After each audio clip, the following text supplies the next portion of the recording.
Well, good morning, everyone. Thank you for joining us this morning. My name's Karen Egan, one of the technical advisors here at ILM and City and Guilds. Before we actually get started, can I just check that you can hear me? Technology is a wonderful thing, but just pop something in the chat just to say you can hear me, or in the question. Anything coming through that you can see? Yes, we could. Thank you. That's always good to know that you're not talking to yourself for half an hour, which is excellent news. Webinar is looking at a high-level overview of the occupational specialism and the assessment for the T level of management and administration. So thank you for coming along this morning. So as I said right at the beginning, I'm Karen Egan and I'm one of the technical advisors here. So because there's quite a few of you on the call, we've got you all on mute, but that doesn't mean that you can't interact with us. If you've got any questions at all, there's a question tab on the right of your screen. So pop any questions that you have as they pop into your head, really. We will take the questions at the end rather than sort of throughout the session, but pop the questions in as they occur to you so that we can capture them at the end. If we don't get the chance to answer all of the questions today, we will absolutely commit to responding to you and getting that information back to you. The webinar slides and the recording will be shared with you, of course, afterwards. So we do understand that people do register for the webinar, knowing that they'll be able to just pick up the recording later, and that's absolutely fine. So joining me today is my colleague Jill Hanson, and the pair of us work on the ILM, the leadership and management side, on the technical advisor side. Dom is with us as well this morning. He's the technical advisor with business skills. And part of our team, part of the team, we're a much wider team, is Alison Whittle, who's the technical advisor for all things post-16. And for this particular T-level, there are lots of links to higher education, so she's quite an important part of our team. She's not with us today. I think she's sunning herself somewhere today, but I think as these webinars progress, she will become more and more involved with how we actually start to implement the T-level. So this slide won't be new to you at all, because this gives you the overview of the T-level programme. And as you'll be aware, those 4 blue boxes form the technical qualification, which we're responsible for. And today we're focusing on the lighter blue area, which is the occupational specialism. So that's our sort of focus for today. So if you could pop over to the next slide, that's lovely, thank you. So we shouldn't sort of regard the occupational specialism as something that's sort of less important. You can see here it's worth 50% of the qualification, and that those chunk of guided learning hours are almost as high as the core as well. One of the key differences is how it's assessed and how it's graded as well. For some reason, there is an A star to E for the core, and the grading is pass, merit or distinction for the occupational specialism. So just moving into taking a little closer look at the occupational specialisms. Each of them, and there are 3 in total, correspond to an apprenticeship standard. So the occupational specialisms ensure students develop the knowledge and skills necessary to be at a level needed to enter employment. They're organised around performance outcomes that indicate that the student will be able to do as a result of learning and applying their knowledge and skills. So the business improvement specialism is aligned to the improvement technician standard, which focuses on the apprentice working in a team to solve problems. The business improvement specialism therefore teaches learners about acquiring and analysing data and protecting that data in order to support and improve processes. It also teaches learners how to engage stakeholders in business and while continuously trying to improve them. The final area is to ensure the learner understands how to monitor and report the implementation of those business improvement activities. So the occupational specialism within the T-level closely aligns to that specialism within the apprenticeship. So team leadership management is the second one. And interestingly, we've done quite a lot of work around approvals in understanding your intentions as providers for delivering the T-level qualification. And this is the most popular occupational specialism, which, interestingly, we were a bit concerned about, that maybe we thought that because of the age group, it might not be something that would be interested, but it's certainly up there. But the team leader specialism naturally has a direct link to the standard, and this standard focuses on managing teams and projects to meet the organisation's goals. So the purpose of this is for learners to know and undertake team leadership and management work. Learners will have the opportunity to plan, to perform and evaluate their work while utilising a range of techniques, methods and resources. Specifically, it focuses on the importance of leadership and how to lead, manage and develop individuals and teams to deliver outcomes, and how to build relationships with colleagues, customers and stakeholders, and ensure operational tasks and plans are delivered and manage the implementation of those projects. And finally, to apply governance and compliance requirements. So the content of this study area covers a wide range of leadership and management techniques, theories, models, as you'd expect, and development strategy will work closely to develop that mix of knowledge, skills and behaviour. So moving on to the third specialism, which is business support. So as you would see, this has direct links to the business administrator apprenticeship. And the key areas this covers is supporting the running of an organisation, organise and prioritise workloads and processes, recommend and deliver improvements to business practices, build and maintain positive internal and external stakeholder relationships, and manage the business information flow.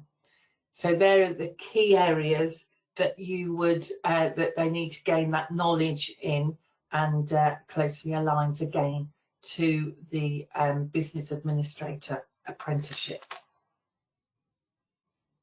So I'm going to now hand you over to my colleague Jill, and she's going to take you through the occupational specialism practical assignments. Jill, are you there? I am. Can you hear me? I certainly can, yes. Over to you. Fantastic. Thanks, Karen. Okay. So each of those occupational specialisms that Karen has just taken us through has its own practical assignment. And each of those 3 assignments is worth 60 marks and has a set duration of 32 hours. And they are supervised hours, they are supervised practical assessments. So they're externally set, marked and moderated by us, by City and Guilds. And there's an overarching project brief, and there's a range of individual tasks within that brief that are mapped to those performance outcomes of that particular specialism. And you'll see in a minute, there are weightings applied to each of those performance outcomes. So there's a mark scheme that's been created, and that reflects the individual performance outcomes assessed by the specialism with a banded marks so that it reflects those weightings. So each of those specialised briefs has a range of tasks, and they have all been developed by employers. and they will be validated with the employers each time there's a new live version of that assessment. And the reason that the employer validation is really important is so that it ensures that each project brief offers the opportunity for the students to engage with that content in a realistic, relevant environment, so that it's current and it will work in that occupational specialism area when they come to work. And it also, that validation has made sure that it provides scope so that the tasks meet all of the performance outcomes and it is fairly weighted. So this slide that you're looking at now is an example of one of those occupational specialisms, which is business improvement, of how the individual performance outcomes have been weighted, so that you can see alongside on the right hand side that weighting against those performance outcomes, so it's really clear to all concerned, to the student and to their tutor, the emphasis they need to place on that really. So it shows the expected skills and knowledge in the centre there that will be evidenced through the assessment that's been set. And on the next slide, you'll see the marking scheme using that example of the final one on there. So that final performance outcome around monitor and report the implementation of business improvement activities, which you can see there is worth 20% of the available marks. So this is the exemplar marking grid for that performance outcome. And as you can see, it's in the form of a levels of response mark scheme. So it's based on band descriptors. So there's some indicative content in there that's used to support the markers and indicates the types of evidence they'd expect to see demonstrated through the different tasks in band descriptor, level of performance demonstrated by the evidence. So out of that 20% of the, for you to look at how that marking scheme works and how, there's some guidance for the learners, there's some guidance for you as tutors to help you really understand how to conduct the assessments that have been put into place. Please, Dom. So this slide, could I have the next slide, please, Dom? Just a quick reminder of the funding rates for the management and administration pathway. So as you know, T-levels are heavier on teaching hours and very prescriptive in content compared to some other study programs. So, you can see there's an average and at least a minimum planned hours shown on the slide, and the highlighted band 7 is where the management and admin pathway falls. So it's classed as a medium-sized T-level, and therefore over the 2 years would have a funding rate of 10,122. I am now going to pass you over to Dom. Are you there, Dom? To look at the event. Can you hear me? Yeah, I can. Thanks, Dom. Thanks, Jill. Much appreciated. Okay, I just want to highlight the resources that we've got available then for the T-level. We are, of course, developing resources to support centres and learners as we speak. We will be providing sample lesson plans, schemes of work, PowerPoints, tasks, etc., which you will be able to use and adapt as you see fit for when you start delivery in September 2022. We have also got in February the start of our next phase of webinars, which will be around quality approval, and that will be run by our quality team, and there will be further information and dates to be confirmed around that advertised on our website shortly. Do look out for them. Even if you can't attend, please do register for them, and that means then that you will get the recording and the resources attached to that sent to you automatically. As part of our role as well as technical advisors, we will be running some support sessions regarding curriculum planning and design. We appreciate that this is relatively new with this format of qualification, and so any support that you can get with your curriculum planning, we will be there to help you along. This is where Alison Whittle also supports as well, so there'll be 4 of us to help you with your curriculum design. There's no one set rule. we did mention previously that generally the core would be delivered in year 1, the occupational specialisms would be delivered in year 2. However, we have seen in other sectors, such as construction, for instance, BSE, that actually occupational specialism has had kind of a blended approach to teaching, and actually that some of that occupational specialism has been delivered in year 1 where it's been appropriate to do so. Essentially, a hybrid method of teaching would actually benefit rather than a unitised approach. But we will be looking at curriculum planning in further detail and supporting where we can. We will also be offering further workshops which will go into more of a deep dive specifically into the core and occupational specialisms, and of course that core does include the employer set projects. So we will be holding, hopefully face-to-face, if it permits. If not, we will be holding these via Teams or go to webinar again. So please do look out for those in the near future to support you and to get you on track to ensuring that you know what you're delivering. And of course, we will be looking at support for the exam components as well, which will fall into the core workshops. Now, we do have some resources available now, which will perhaps help you specifically for open events, for instance, for advertising or marketing purposes. So we do have a learner flyer. Now, these are all links here, so you can click on the links when you get the PDF, the slide deck sent to you. You can click on the links and download the learner flyer for your open evenings, so that parents and learners can see what the management and administration T-Level is all about. We've also got a series of podcasts available, and of course all our webinars, including this one, have been recorded, and so you can look at our webinar archive on the website as well. The website is on the screen at the top, cityandguilds.com/T-Levels, and you will be able to find all resources on there. We've also got a 12-month countdown, so it does what it says in the tin. Essentially, it's highlighting everything that we're going to run between now and September.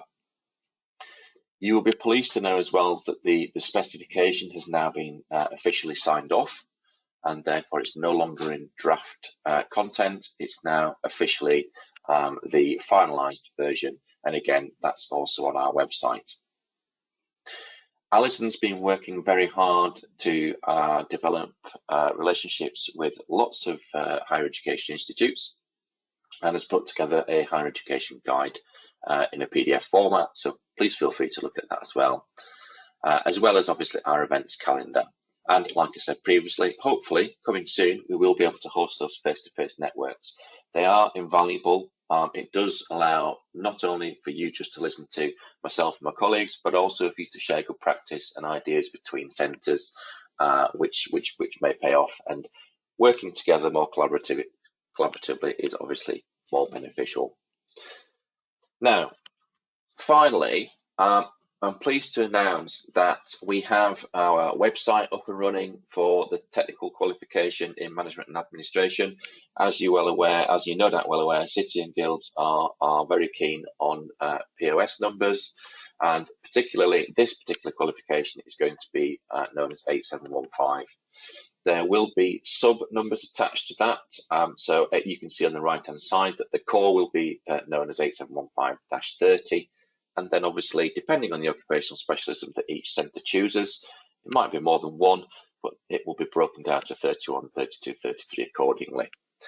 So the good news is that there is now, as you can see in the screenshot there is sample assessments up and running already. So there is an employer set project sample assessment, there is a sample core exam, and within each of the occupational specialisms as well, there is a sample assessment. There's also a centre guidelines document, but also a grading guidelines document as well. So each occupational specialism there will have the three that I've just mentioned, the three documents I've just mentioned.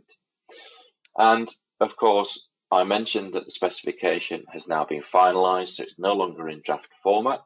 So you can find the specification in PDF format the finalised document under the Centred Documents tab. Now, going back to the left-hand side screenshot, if you were to simply type in 8715 into our search bar, it will come up with the Management and Admin T-level web page. But initially, it will highlight the Informations tab on the left-hand side in the grey left-hand side tab. So you do get an overview of the qualification. In order to find the documents highlighted on the screenshot on the right, you will need to click on the Documents tab here. So where my cursor is here, you will need to click on that Documents tab in order to access all these. You can then download them in PDF format so that you don't have to keep going onto the website. You will be able to save them then to a local drive. Of course, it's not just us that are providing resources. The DFE, the Department for Education, are also supporting, and so they also have some really useful packs here for students, for providers, for parents. Not just about the T-level itself, but about industry placements, about how to engage students and parents. These are specifically useful for open evenings, etc., and for parents and potential learners to take away to look at in their own time as well. So well worth looking at. Again, you can download these, print them out if you wish, or send them on as a link or as an electronic copy. Okay. Thank you very much for attending. What we're going to do now is we've got 5 minutes or so to look at the questions. Apologies, there is an error there. It does say November 2021. Of course, we have moved on. It says January 2022. I shall amend that accordingly. So what we'll do now is we'll briefly look at the questions. So if you bear with me a minute, I'll see what we've got. Okay. So I can answer that for you, Ros. It can be the teaching team. It's a classroom type situation, although it's supervised, so it can be the assessments. Much appreciated, Jill. So Amanda, I think Amanda, we've just answered that one. I think so. When will the sample assignments and schemes of work be available? Currently, schemes of work is still being worked on. However, the sample assignments are available on the website, as we've just said. And we're showing you under that Documents tab. Charlotte's asked, can you say when there will be a scheme of work available? I can't give you a direct date, a specific date at the moment. However, available, of course, we will let you know. Okay, that's currently it for questions at the moment. So just wait on a minute to see if there's any more. Of course, if you do have any questions after we've finished the webinar, feel free to email in. Customer events team are very good. They will forward on to us and we can then answer accordingly. What we tend to do is any questions that we haven't answered, we will put into a frequently asked questions document and we'll upload this to the webinar. So we'll just give it a minute or so now to see if there's any further questions before our time finishes. Tom, I wonder if it's worth sharing with the people that we've got on today the dates for the approval webinars. I'm not sure we're supposed to do this, but I thought I'd do it anyway. Good idea. So on the 4th of February, there's a generic webinar between 10 and 12 about the approval process. Then on the 1st of March, there's between 1 and 2, there's a specific one for management and admin. So just a date for your diary if that's something that you would be interested in, or sharing with your exams teams or whoever you think would be appropriate to have that to attend those webinars. I spoke with the approvals team yesterday and they're in the process of actually setting up the webinars, but they're the dates that they've set aside. So maybe a scribble in your diary for later. Many thanks, Karen. Appreciated. Time back. And I hope you found it of use. Upcoming further webinars face-to-face that will be in progress and preparation to support you for teaching September 2020. Have a fantastic week and thanks again. Bye-bye. Enjoy the rest of your day. Thank you. Bye.